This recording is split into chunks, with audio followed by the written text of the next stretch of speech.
गुणरत्न सदावर ते जे वकील आहेत त्यांनी तुमच्या विरुद्ध महिला आयोगाकडे तक्रार केली आहे, गुन्हा दाखल करण्याची मागणी केली आहे. दाखल करायला बेगाने शादी में अब्दुल्ला दिवाना तुमची नारपुरेश करावी असं पण म्हणताय बहुतेक.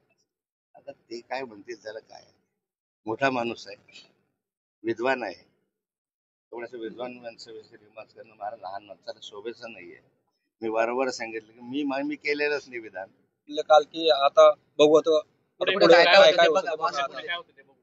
ते बघतील. मोठा माणूस आहे, मंत्रिमंडळाचा मुख्यमंत्र्यांचा सहकारी आहे, त्यामुळे सरकार प्रशासन त्यांचं आहे, त्यामुळे ते काही करू शकतात. सदावर त्या म्हणतात की तुमचा प्रलंबित प्रकरणाचा पाठपुरावा करावा आणि ते प्रश्न सुटावे म्हणून जिल्हाधिकाऱ्यांना मी विनंती केली होती की एक बैठक लावा आणि त्या बैठकीमध्ये सर्व हेड ऑफ द डिपार्टमेंटला बोलवावं.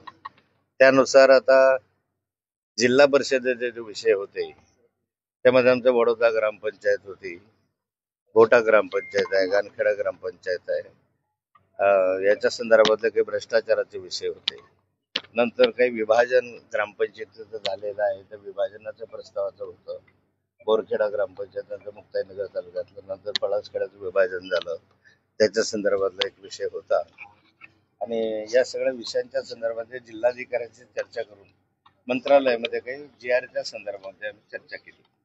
नंतर मुक्ताईनगरच्या पुनर्वसनाच्या संदर्भामध्ये एक चर्चा झाली आणि नवीन GR आता सरकारने काढलेला आहे. महाराष्ट्राच्या विधानसभेमध्ये पुनर्वसनासाठी 1976च्या आधी जे प्रकल्प झाले त्या प्रकल्पांसाठी नागरी सुविधांसाठी पैसा उपलब्ध होत नाही, त्यामुळे तो पैसा उपलब्ध झाला पाहिजे असा मागच्या वर्षीपासून माझा पाठपुरावा सुरू होता. आता परवा दिवशी गव्हर्नमेंटने तसा GR काढला आणि आपल्या या सगळ्या गावांसाठी साधारणतः 15 कोटी रुपये मंजूर झाले नागरी सुविधांसाठी. आणि पुनर्वसनाचे जे प्रवास मार्गी लागण्याच्या संदर्भात विविध विषयावर चर्चा झाली. एक विषय जो होता तो भूसंपादनाचा प्रस्ताव, इंदोर हैदराबाद रस्त्याच्या भूसंपादनाच्या प्रस्तावाच्या संदर्भामध्ये त्या भूसंपादनाला फार नाममात्र किमती देत आहेत आमचा साहेब आहे. आणि त्या ठिकाणी आम्ही भांडलोय, विधानसभेमध्ये भांडलो, माननीय बावनकुळे साहेबांकडे त्याची बैठकही लागली, पण बैठक पुढे ढकलली गेली. तर बैठकीच्या आधी जिल्हाधिकाऱ्यांची चर्चा करावी आणि जिल्हाधिकाऱ्यांकडून जर पूर्तता काही होत असेल तर ते तपासून नंतर मंत्रालयात बैठक घ्यावी अशी एक सूचना आल्यामुळे जिल्हाधिकाऱ्यांकडे ही चर्चा होती. यामध्ये मागे शेतकऱ्यांनी आग्रह धरला होता आणि आजही आग्रह शेतकऱ्यांचा आहे की मागचा जो कायदा होता त्या कायद्याप्रमाणे आम्हाला पैसा मिळाला पाहिजे. मागे जमिनीच्या बाबत 5 पट रक्कम मिळाली होती आणि आता ते 2 पटच द्यायला लागले.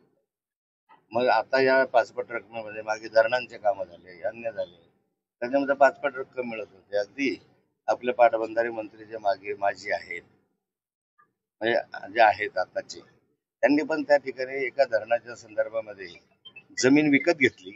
जमीन विकत घेऊन काही फळझाडं लावले, फळझाडं लावून त्यांनी त्याचा क्लेम केला आणि त्या ठिकाणी शासनाकडनं त्यांना 9.5 कोटी किंवा 14 कोटी त्यावेळेस मंत्री असताना मिळाले.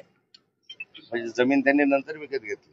की माझी जमीन जी आहे आताची, माझी जमीन याच्यामध्ये जाते, ही जमीन मला वाटतं की 100-125 वर्षापूर्वीची जुनी जमीन आहे. म्हणजे गिरीश भाऊंनी आक्षेप घेतला होता की त्यांची जमीन आहे म्हणून भांडता आणि जमीन घेतली. मी गिरीश भाऊंना विनंती करणार आहे की जरा तपास करा, 100 वर्षाचे उतारे काढा. मी काही असा साधारण नव्हतो, 100 वर्षाचे माझे उतारे काढले तर ही जमीन माझ्या वडिलांच्याच नावची होती. त्यामुळे अशी काही दुसऱ्याची, तुम्ही जसे धरणाला जमीन घेतली आजूबाजूची धरण होत आहे म्हणून, तशी मी काही घेतलेली नाहीये. त्यामुळे हा गैरसमज तुम्ही काढून टाका. तर आता याच्या संदर्भामध्ये भूसंपादनाच्या संदर्भात चांगली बैठक झाली. त्या बैठकीमधून काही निर्णय झाले. त्या निर्णयाच्या संदर्भामध्ये लवाद जो आहे कलेक्टरकडे, त्या लवादाच्या बाबतल्या ज्या त्रुटी होत्या त्या त्रुटी त्यांच्या निदर्शनास आणल्या आणि नंतर आता माननीय बावनकुळे साहेब